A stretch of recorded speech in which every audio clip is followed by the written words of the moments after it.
मूंग के किसान पशुपेश में हैं। किसानों का कहना है कि फसल जो खेत में पैदा हो गई थी वो अब उसका क्या करें। तो वहीं मूंग की फसल में जहरीले तत्व होने की बात पर कृषि विशेषज्ञों का, वैज्ञानिकों का कहना है कि लगातार फर्टिलाइजर और रासायनिक दवाइयों का इस्तेमाल खतरनाक है। इससे केवल मूंग ही नहीं बल्कि कई फसलें जहरीली हो रही है।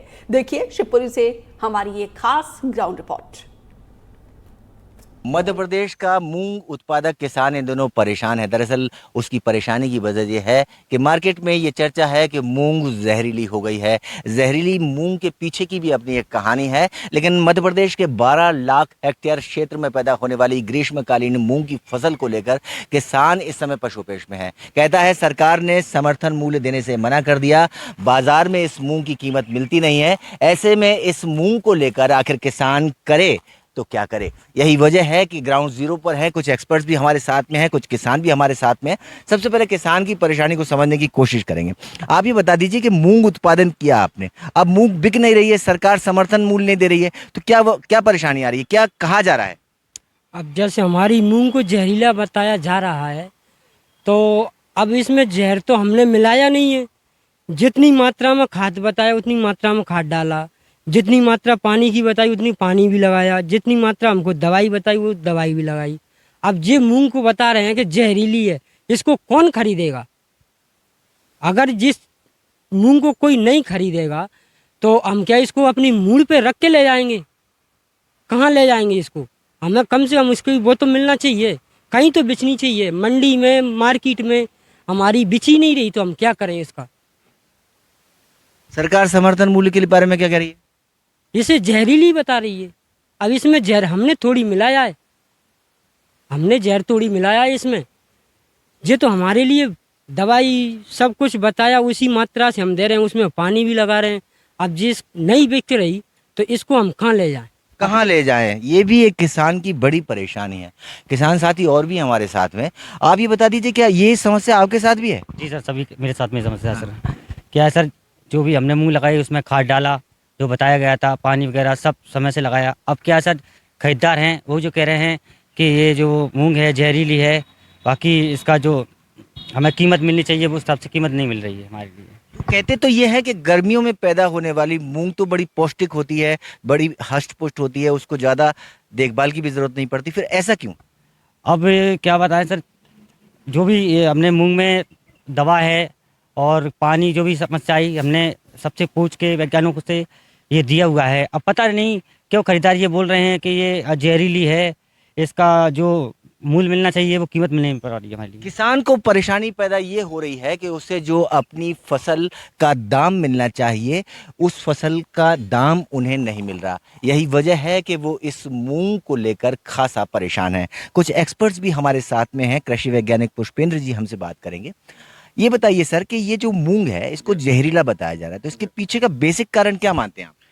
नहीं, ये तो समाज में एक भ्रम फैलने वाली बात है कि जहरीला है। जहरीला तो ऐसा कुछ नहीं है, लेकिन ये बात ज़रूर है कि आज के समय में जो खेती का पद्धति बन गया है, तो एक रासायनिक खेती पर निर्भर है सबकी जान, और उसमें रासायनिक खादों का उपयोग करते हैं, जैविक खादों का उपयोग बंद हो गया है। और दवाइयाँ जो भी समस्या आती है, चाहे कीड़े की समस्या है, बीमारी की समस्या है, तो हर समस्या थोड़ा सा भी दिखने लगती है सो किसान दवाई डालने लगते हैं। वो दवाइयों की मात्रा इतनी ज़्यादा हो जाती है, और जो रसायन साल दर साल रासायनिक खादों का उपयोग करने से मिट्टी में वो रसायनों के अवशेष तो रहते हैं, वो अवशेष जो है ना फसल में भी रहते हैं, चाहे खेत में डाले गए फर्टिलाइज़र हों या फसल में डाली गई दवाइयाँ हों। दवाइयाँ कोई दवाइयाँ तो होती नहीं है, वो सब जहर ही होते हैं, और वो जो कीड़े को मार सकते हैं, हमको भी मार सकते हैं, तो हैं तो वो जहर।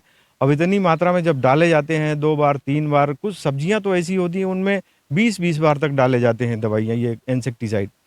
तो इतना ज़्यादा मात्रा में जब डाला जाता है तो उससे उत्पन्न होने वाला, चाहे अनाज हो, सब्जियां हो, फल हो, उनमें कुछ अवशेष उसका रहता है, पूरी तरह से वो ख़त्म नहीं होता, नष्ट नहीं होता है। तो वो जो अवशेष उसमें रह जाता है, तो मैं समझता हूँ उसी के कारण कह रहे हैं कि ये फसल या मूंग को कहो पर्टिकुलरली ये जहरीला हो गया है।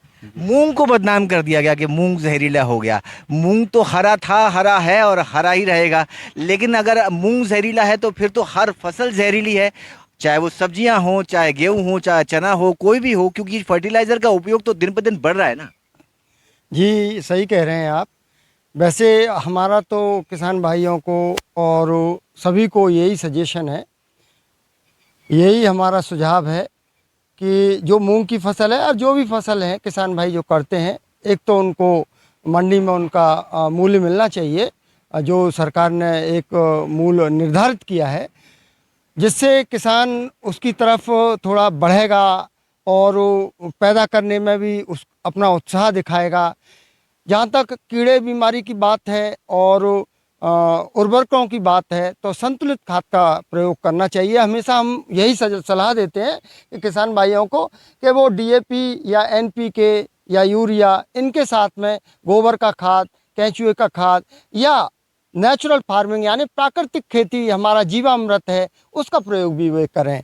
और कीटनाशकों की बात आती है तो कीटनाशकों के लिए 2-3 छिड़काव तो करना ज़रूरी होता है, लेकिन उनसे मूंग जहरीली हो जाए ऐसा तो समझ में नहीं आता है, और ना ऐसा कोई कारण मुझे लगता है कि मूंग इस तरह की जहरीली हो गई होगी। कृषि वैज्ञानिकों का अपना एक कहना है, वो कहते हैं कि मूंग को जहरीला अगर होते हुए देख रहे हैं तो उसके पीछे ज़्यादा फर्टिलाइज़रों का उपयोग है और कहीं ना कहीं रासायनिक खेती के ये परिणाम है कि मूंग मार्केट में इन दिनों बदनाम है और किसान इसे लेकर परेशान है। अगर हम इससे निजात पाना चाहते हैं तो यकीनन हमें जैविक खेती की तरफ कदम तेजी के साथ न केवल बढ़ाने होंगे, बल्कि फर्टिलाइज़र और रासायनिक दवाइयों का खेतों में किसानों को कम से कम इस्तेमाल करना ज़रूरी हो जाएगा। तब शायद ये मूंग एक बार फिर से अपनी जगह बाजार में बनाने में कामयाब होगी। कैमरा साथी देवराज के साथ अतुल गौड़, एनडीटीवी।